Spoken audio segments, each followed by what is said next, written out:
Olá, meus amigos, minhas amigas, simpatizantes, queridos amigos, espíritas. Neste momento, nós vamos fazer uma leitura do Evangelho, faremos a nossa prece e depois começaremos a nossa exposição.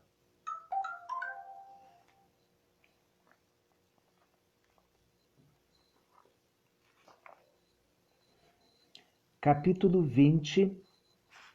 Os trabalhadores da última hora. Os últimos serão os primeiros. O trabalhador da última hora tem direito ao salário, mas é preciso que a sua vontade tenha estado à disposição do Senhor, que devia empregá-lo, e que esse atraso não seja o fruto da preguiça ou da má vontade. Tem direito ao salário porque desde a madrugada esperava impacientemente aquele que, enfim, o chamaria ao trabalho. Era trabalhador, só o trabalho lhe faltava. Mas se tivesse recusado o trabalho a cada hora do dia, se tivesse dito, tenhamos paciência, o repouso me é agradável, quando a última hora soar, será tempo de pensar no salário da jornada.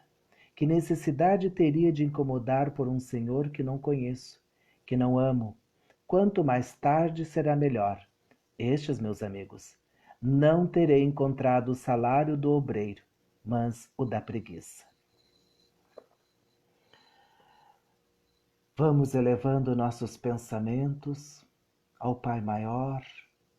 Rogamos a sua misericórdia, Mestre Jesus, que nos ampare na noite de hoje, nos auxiliando e nos amparando. Mestre amado, nos dês forças para enfrentarmos as nossas complicações emocionais, reajustar as nossas estruturas físicas e psicológicas, que nos dê o amparo, Mestre Jesus, para que possamos estar com pensamentos elevados, positivos, otimistas, salutares, para que a gente possa renovar os nossos pensamentos, as nossas atitudes e compreender os desígnios do Pai, que tanto nos ama e nos auxilia. Ó Mestre, nos ampare hoje e sempre. Que assim seja. Caros irmãos, no tema de hoje nós vamos falar sobre o Livro dos Médiuns, no capítulo 18, Inconvenientes e Perigos da Mediunidade. Hoje o tema será um pouquinho diferente. Vamos falar sobre mediunidade na noite de hoje, que muitas vezes temos tabus ou más informações sobre esse tema. E muitas vezes falta de estudo, de compreensão sobre a mediunidade, o fenômeno mediúnico, o medianismo, até o próprio animismo, acarreta em discussões que não auxiliam nem a criatura humana e nem auxilia ao próprio progresso, porque ficam discutindo teorias que não compreende. Porque o fenômeno mediúnico, caros irmãos, ele é muito mais antigo do que a gente possa imaginar. 1500 anos antes de Cristo, quando o povo egípcio era politeísta, fazia pregação de vários deuses, consultavam os mortos, eles tinham essa comunicação com os próprios espíritos, como também a cultura grega em consultar as pitonisas. E a gente vai compreendendo que essa comunicação com os espíritos é muito mais antiga. Até 1200, quando o próprio Moisés, ao caminhar com seu povo judeu na procura da sua terra prometida, lá estava um das ordens ou leis que era proibido conversar com os mortos. Mas se era proibido conversar com os mortos, então era uma realidade praticada entre eles.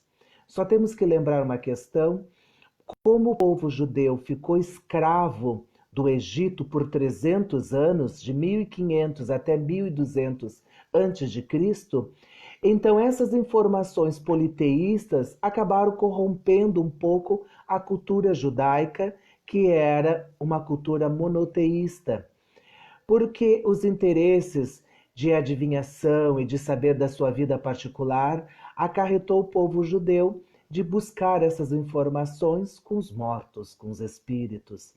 E assim nós vamos adentrando em vários tempos, em várias épocas, os xamãs, aqueles que são os gurus do Oriente, todos eles têm as informações de contato com o mundo espiritual.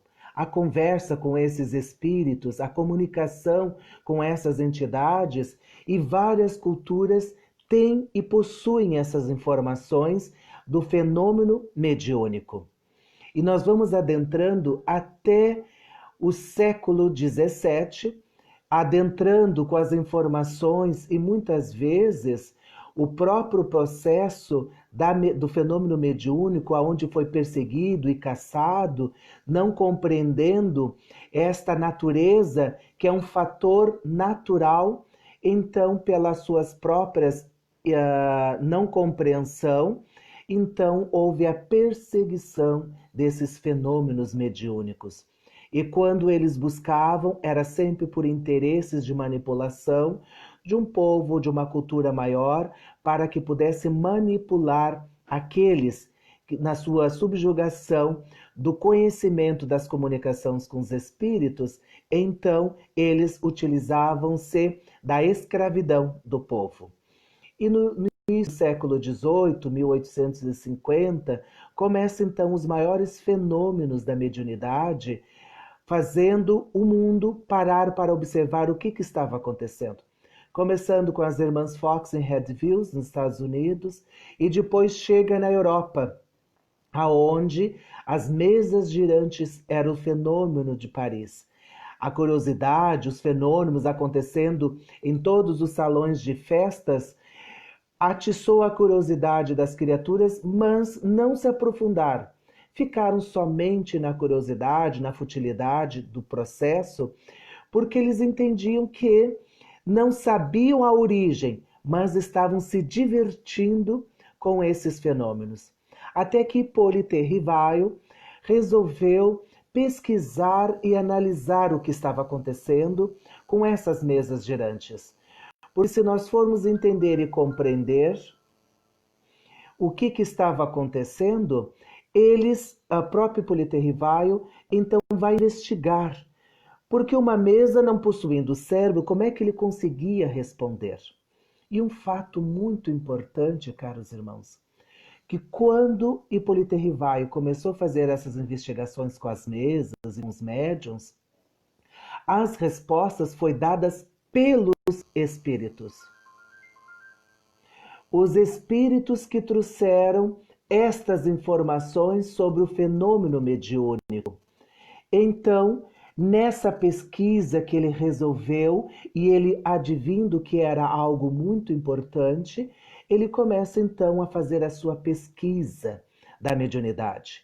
E então, no dia 18 de abril de 1857, Hippolyte Rivaio, com o codinome Allan Kardec, lança o Livro dos Espíritos na Galeria Royales. Era o lançamento da doutrina espírita junto com o lançamento do Livro dos Espíritos. Ali trazendo muitas informações trazidas pelos amigos benfeitores do mundo espiritual para esclarecer o que acontece realmente, a verdadeira vida, Deus, Jesus, as leis morais, o mundo espiritual, todas essas informações que esses amigos benfeitores nos trouxeram através dos médiuns e pelo trabalho de Allan Kardec em auxiliar e montar estas perguntas. Mas Kardec começou a sentir uma dificuldade das pessoas, os médiuns da época, que não entendiam o que realmente estava acontecendo. Como era desenvolvido o processo mediúnico, o fenômeno mediúnico, será que eles eram médiuns? O que era ser médium? Então, Allan Kardec lança um livro chamado O Livro dos Médiuns, no dia 15 de janeiro de 1861. É o maior livro de tratado de parapsicologia que existe, até hoje. porque ali tem todas as explicações. Tanto que no começo, na introdução do livro dos médiuns, aonde Allan Kardec vai relatando, e ele começa com a pergunta: existem espíritos? E ele vai trazendo informações para chegar no final da conclusão e dizer: sim, existem espíritos. E assim ele vai nos auxiliando no mecanismo da mediunidade, dos fenômenos mediúnicos, para que as criaturas pudessem entender o que era ser médium.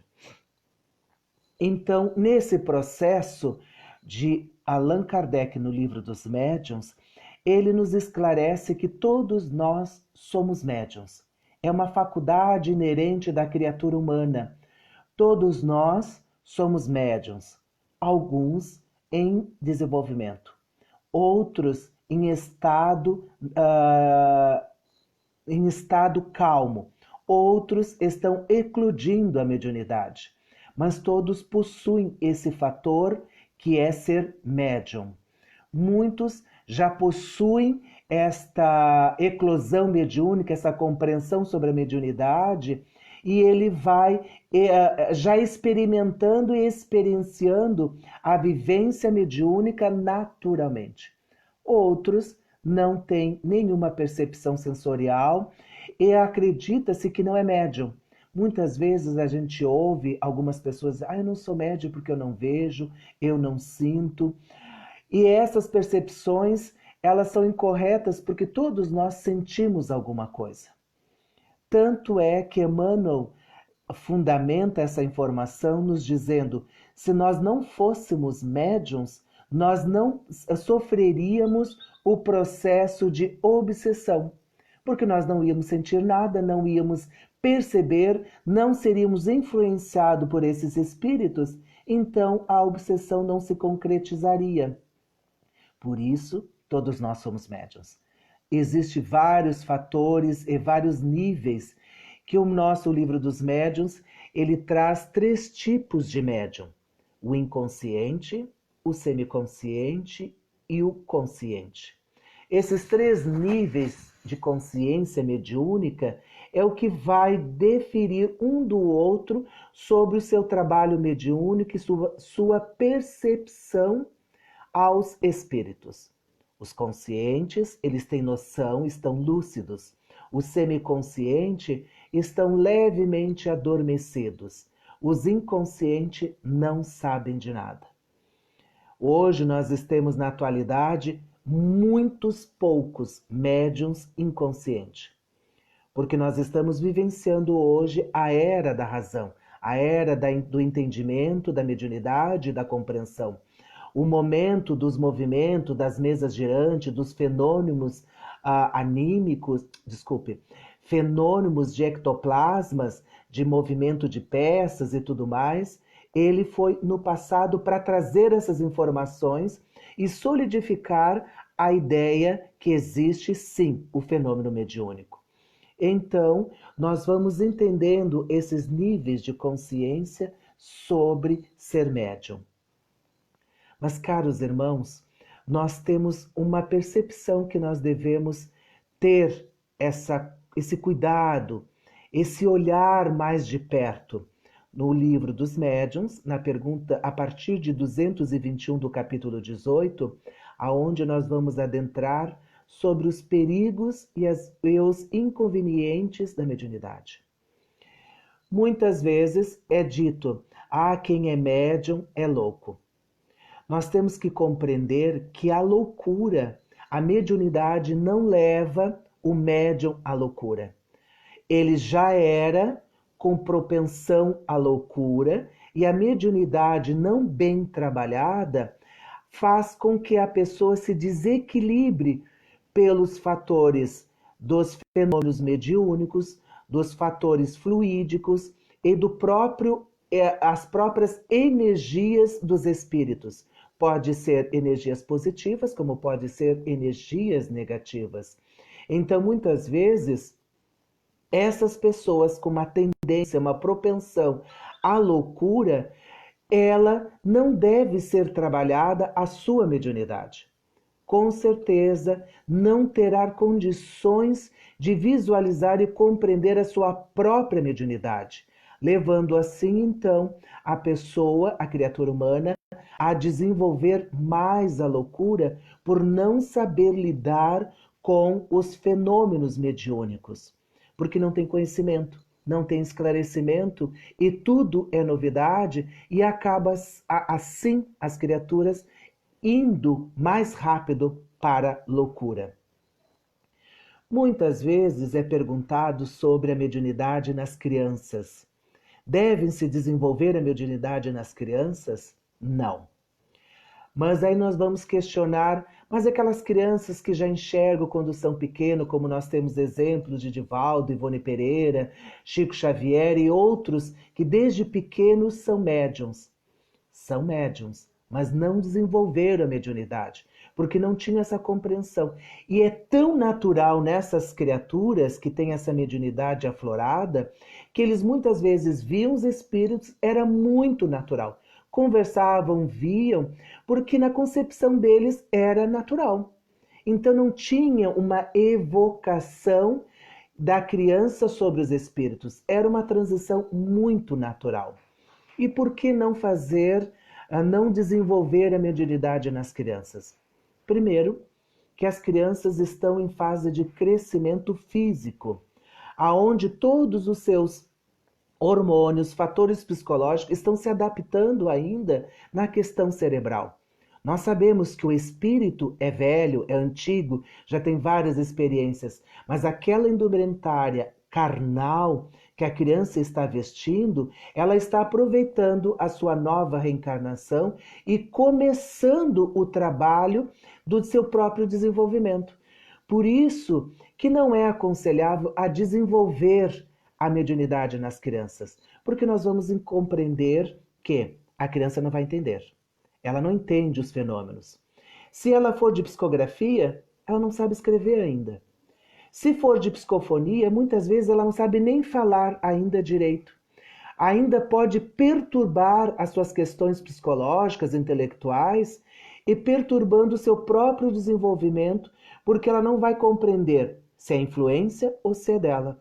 Então, muitas vezes, quando é falado ou perguntado sobre a mediunidade das crianças, ou quando as crianças perguntam, responde naturalmente que são os espíritos, que os espíritos são as pessoas que voltaram para o plano espiritual, esclareça, mas não se aprofunde. Quando ele tiver interesse, ou quando estiver eclodindo, ou quando a mediunidade já estiver batendo a porta, aí sim nós vamos orientar essas já adolescentes e jovens. Porque a gente tem uma noção dentro do nosso movimento espírita e a gente precisa compreender que os jovens, a partir de 17, 18 anos, já estão com as suas concepções, as suas ideias fisiológicas já prontas, a sua cultura intelectual está já se preparando para o futuro e ele já tem discernimento. Então, muitas vezes, a gente vê que não é aproveitado esses jovens no movimento espírita, nas casas espíritas, não queiramos dizer que sejam jogados nas mesas, mas que utilizem as suas mediunidades, porque muitas vezes eles têm inspirações musicais, eles têm inspirações para a arte, eles têm inspirações para conversar com os jovens, porque eles são influenciados pelos amigos benfeitores na casa espírita e muitas vezes esses jovens não são bem aproveitados. Por isso que muitas vezes precisamos olhar com atenção e com carinho para os nossos jovens.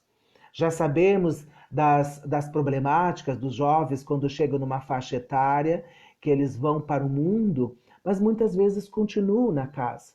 Então a casa precisa apresentar melhor não só a doutrina espírita, mas os processos mediúnicos, porque muitas vezes esses jovens, quando chegam nos estudos, têm uma compreensão tão grande já da doutrina, por estarem tanto tempo vivenciando os estudos da evangelização que já compreendem, mas não têm a vivência. Por isso que precisa olhar com carinho a esses irmãos jovens do nosso movimento espírita em relação à mediunidade. Muitas vezes, o perigo da mediunidade acarreta que as pessoas dizem que as pessoas ficam doentes. Nós temos que compreender que a doença, ela tem raízes na alma. No nosso perispírito, o corpo perispiritual que reveste o espírito, aonde está todas as nossas informações. Se as doenças estão na alma, ou eu provoquei nesta vida, ou ela está já enraizada no meu perispírito do pretérito de minhas vidas passadas, aonde eu deflaguei contra as leis naturais, prejudicando o meu próprio perispírito. Então eu já trago aquela cicatriz lá no meu corpo perispiritual, aonde ele vai responder no meu corpo físico. Então, muitas vezes, as enfermidades não é da mediunidade. Nós já trazemos esses males de vidas passadas e muitas vezes dos vícios que vamos possuindo ou adquirindo nesta própria vida, aonde vai acarretar uma enfermidade e muitas vezes médiuns que possuem essas vicissitudes não dão o trabalho de compreender esta informação sobre si mesmo, compreendendo que nós precisamos trabalhar a nossa própria saúde para que possamos ser bons médiuns. Então, muitas vezes, nós visualizamos médiuns mais antigos com problemáticas de enfermidade e é questionado, nossa, mas ele é médium, é trabalhador e está doente. Todos nós vamos ficar doentes ou não. Isso vai depender de nós. Somos nós que que a gente traz essas informações ou buscamos estas informações negativas. Porque muitas vezes, inconscientemente, a informação está guardada, mas o meu subconsciente quer buscar esses vícios aonde acabam atrapalhando a minha mediunidade. Porque André Luiz, de Conduta Espírita, nos diz: enfermo, médium, é um médium enfermo. Não existe a enfermidade que não esteja coligado com o médium. Se o médium está doente, a sua mediunidade também vai ser prejudicada pelo seu trabalho, pelos seus atos. Por isso que nós temos que ter um grande discernimento. Se estamos doentes, precisamos nos tratar. E dentro dessas enfermidades, nós temos procurado levar adiante o processo psicológico dentro dos trabalhos mediúnicos.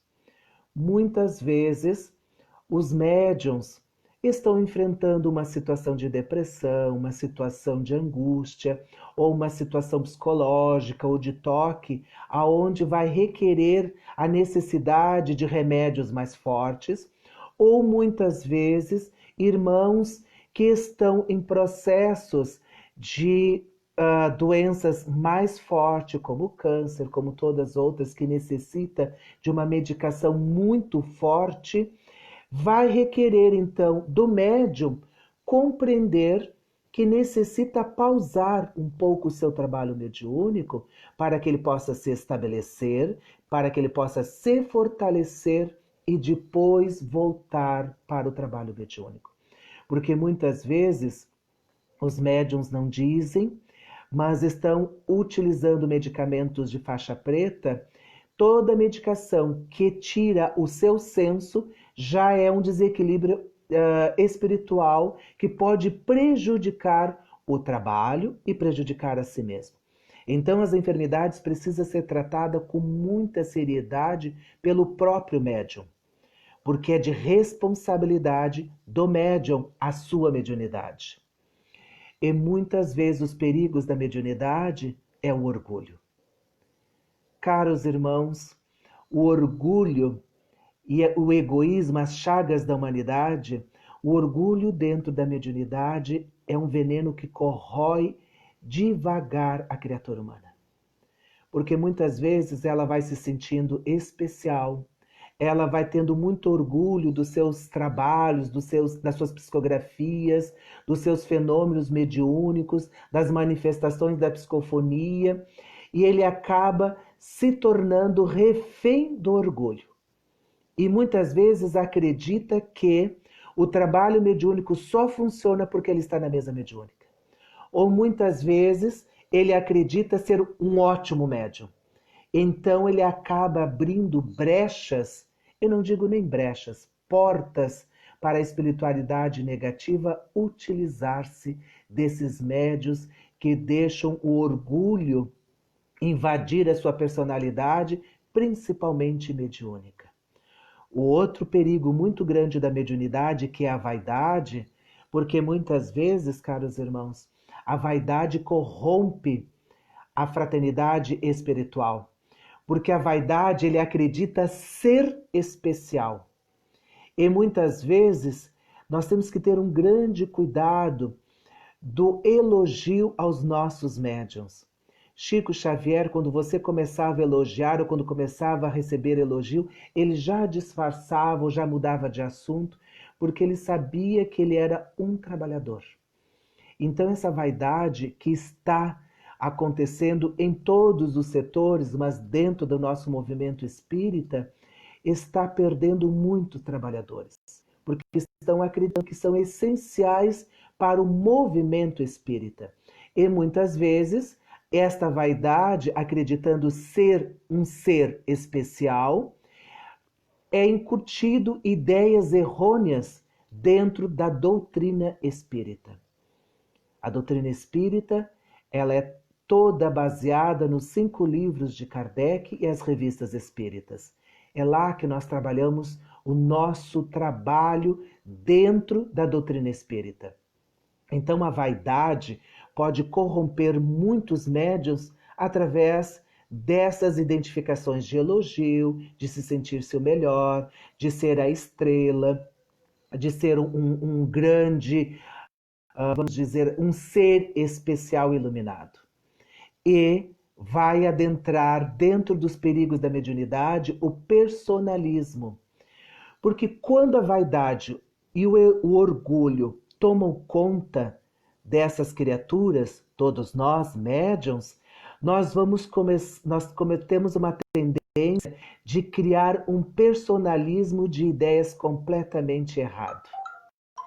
Porque, caros amigos, nós vamos entender que o personalismo, eu vou começar a impor as minhas ideias. Porque o meu benfeitor, o meu guia espiritual, me disse que o melhor é assim. Ou muitas vezes eu não presto atenção nas mensagens que é trazido através do próprio médium, acreditando que as mensagens são para os outros. O próprio Divaldo, no momento, comentou que as mensagens, ele conversando com Joana de Ângeles, conversando e dizendo que as mensagens eram sempre para os outros, e a Joana disse: todas as mensagens sempre foi para você e depois para os outros. Então, muitas vezes, esse personalismo, pela fascinação, acaba enseguecidos essas criaturas humanas, porque estão com esse personalismo muito forte, querendo destruir o movimento ou a própria doutrina. E é com grande tristeza que nós notamos que essas dificuldades são os perigos da mediunidade. Mas os médiuns, muitas vezes nós temos informações que os médiuns são pessoas especiais. Não somos. Todos nós somos pessoas comuns. Não existe alguém especial. Porque se ser médium é um fator inerente da criatura humana, o que vai desenvolver essa aptidão, a mediunidade e a compreensão vai ser a sua conduta moral. Porque a mediunidade, ela é neutra. É você, nós, os médiuns, que vamos decidir como vamos utilizar esta mediunidade. Ou vamos utilizar a mediunidade negativa, ou vamos utilizar a mediunidade positiva. E é o fator moral de todos nós que vai dar o discernimento e a direção dos nossos próprios trabalhos mediúnicos. No próprio livro dos médiuns, quando é falado sobre os médiuns, o médium não é o bom médium, não é aquele que recebe só boas comunicações. O bom médium é aquele que está apto para todas as comunicações, uma ferramenta útil para a espiritualidade. Por isso, caros irmãos, somos somente ferramenta de trabalho. Médium é o mediador do plano físico com o mundo espiritual. Somos somente ferramenta de trabalho pela espiritualidade. E essa ferramenta, esse intercâmbio com o mundo espiritual e com o mundo físico vai depender da ferramenta. Nós, como somos ferramenta, nós podemos imaginar uma enxada para o trabalho, para o labor, mas se a enxada estiver enferrujada e sem fio, não corta nada, não capina.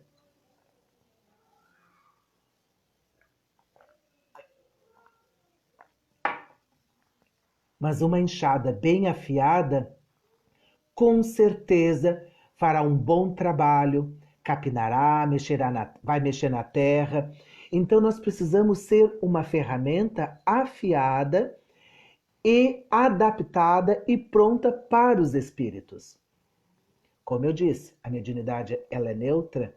Quando for negativa, ela também vai requerer que a sua conduta moral seja igual dos espíritos trevosos, obsessores, maledicentes, pseudo-sábios, e como aquele da mediunidade positiva, aonde nós vamos estar trabalhando a nossa mediunidade com as nossas condutas morais, principalmente na dúvida de compreender como é esse processo do desenvolvimento moral. No capítulo 17 do Evangelho segundo o Espiritismo, do item número 3, o homem de bem, lá terá 24 ações positivas, aonde você vai entender o que é o homem de bem. E no Evangelho, no Santo Agostinho, fazendo referências ao adormecer, questionar como foi o seu dia, se não magoou, se não prejudicou ninguém, e agradecendo pelas experiências, pelas vivências do dia. Mas para que a gente possa compreender realmente a doutrina espírita e a mediunidade, precisamos estudar. Caros irmãos, a doutrina espírita, ela abre as portas das casas espíritas para que você adentre gratuitamente a estudar. Se você é simpatizante e gosta, mas quer aprofundar um pouco mais do conhecimento, quase todas as casas espíritas estão de portas abertas para receber todos gratuitamente para estudar a doutrina espírita. E a doutrina espírita tem vários ciclos de estudos que um vai auxiliando o outro no cada ano que passa. E assim você vai entendendo a mediunidade. E esse processo de entender a mediunidade, nós vamos compreendendo os fenômenos mediúnicos que acontecem com a gente. As percepções, as intuições, os flagelos emocionais causados pelas influências de espíritos trevosos, ou muitas vezes insights ou lembranças, tudo isso são fatores da mediunidade que a doutrina espírita vem nos auxiliar o nosso desenvolvimento. Porque lá estudando a mediunidade, nós vamos chegar no Evangelho segundo o Espiritismo, no capítulo 26, dai gratuitamente o que gratuitamente recebeste. E lá fala muito sobre a mediunidade. Porque nós temos que compreender, caros irmãos, se ser médium é um fator inerente da criatura humana, a mediunidade é um processo evolutivo da compreensão do estudo de si mesmo e da mediunidade.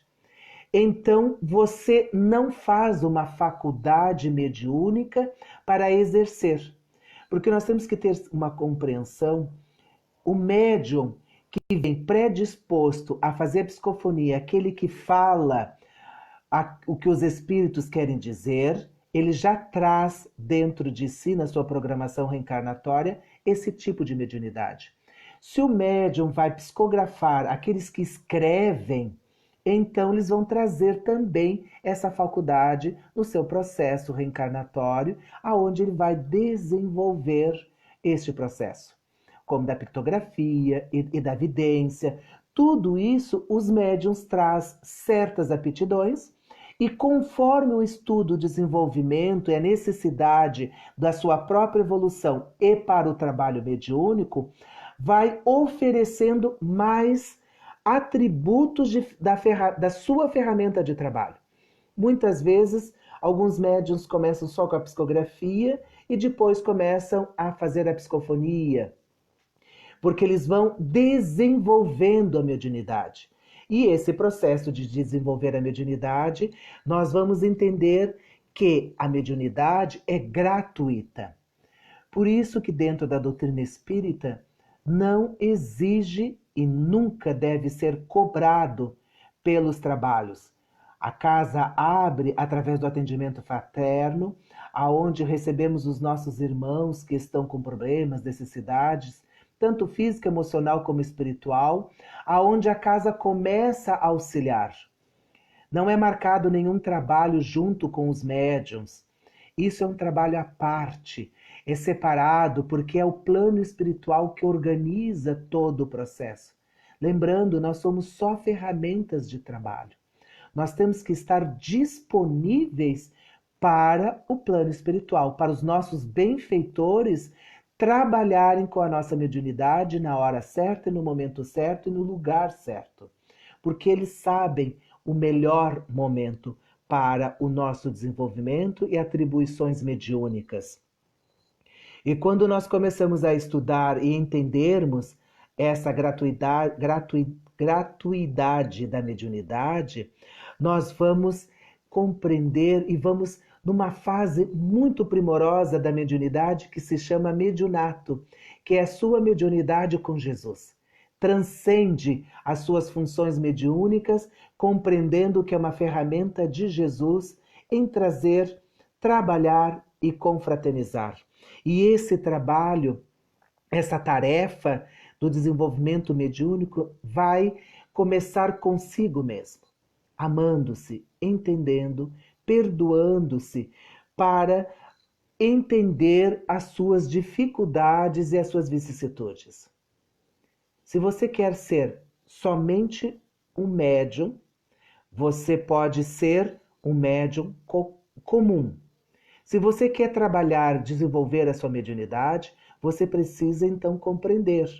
Então esse trabalho de compreender, para que você se torne uma ferramenta útil, você terá que avaliar as suas condutas, as suas vicissitudes, porque a doutrina espírita, ela não diz você deve ou não deve. É a sua consciência, através do conhecimento recebido, que você vai ter o discernimento em dizer se deve ou não deve. Mas se faz sabendo do erro e não modifica, é somente o médium que é responsável pelas suas manifestações. Todo o médium é responsável por tudo que faz mediunicamente. Não adianta dizer, foi o espírito que fez, ou o espírito que me induziu. Se isso aconteceu, então você está obsediado e precisa se afastar dos trabalhos mediúnicos. Porque nós somos donos de nós mesmos perante os fenômenos mediúnicos. E através do conhecimento e do discernimento, nós vamos entendendo, então, o trabalho do amor através da mediunidade. E o maior exemplo de médium que nós tivemos no mundo, até hoje, foi Jesus. Porque Emmanuel dizia, Jesus era o médium de Deus, porque ele trazia as informações direto de Deus. Ele estava conectado com o Pai, tanto que ele traz tantas informações sobre Deus, tirando aquela informação de Deus punitivo, vingador, e trazendo um Deus de amor e de justiça. Bom é meu Pai que estás nos céus. Meu Pai trabalha até hoje como eu também trabalho, e mostrando o caminho. Eu sou o caminho, a verdade e a luz, ninguém chegará ao Pai senão por mim.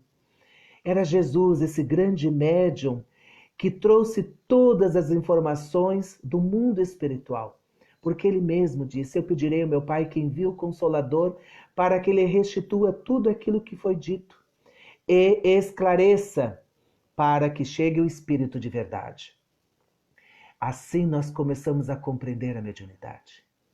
Caros irmãos, a mediunidade é de luz, porque ela nos auxilia muito, nos esclarece, nos intui, e quando estamos ligados aos amigos benfeitores, com certeza a nossa mediunidade fica muito mais atrelada com os amigos benfeitores, com as nossas condutas, com discernimento, porque vamos compreendendo as nossas necessidades, vamos visualizando as nossas vicissitudes e vamos tendo responsabilidade sobre a nossa faculdade e sobre esses itens. Por isso, caros irmãos, a mediunidade é luz, é amor e é paz. Não tenhamos medo, não tenhamos receio, nós precisamos é ter conhecimento. Com conhecimento nós entenderemos os fenômenos. Queremos agradecer na noite de hoje e que todos nós possamos estar abençoados nas energias amorosas do Mestre Jesus. Vou fazer a prece de encerramento e assim vamos encerrando o nosso trabalho na noite de hoje. Muito obrigado pela presença de todos, muito obrigado, que todos fiquem na paz. Obrigado, Mestre Jesus. Obrigado, Pai Maior, que nos auxilie e nos ampare no dia a dia, nos dando força, resignação, nos dando o amparo do seu amor. Auxilia-nos, Mestre Jesus, para que tenhamos forças, porque sabemos ainda somos espíritos infalíveis, espíritos caídos e aprendendo. Nos fortaleça, Mestre Jesus, nos dias atuais, aonde essa pandemia assombra os pensamentos das criaturas humanas, nos fortaleça com pensamentos otimistas e positivos. Que todos os irmãos que retornaram ao plano espiritual através do Covid-19 ou por ordens naturais, que todos sejam amparados nesse amor do Mestre Jesus. Que os amigos benfeitores possam recebê-los, ampará-los e auxiliá-los. Ó Mestre Jesus, muito obrigado. Muito obrigado a todos que estão nos ouvindo e nos assistindo neste momento. Que a sua paz chegue em todos os lares, de todos os amigos, parentes, de todo o movimento espírita, dos nossos queridos simpatizantes. Muita luz, muita paz a todos. Que fiquem com o amor do Mestre Jesus.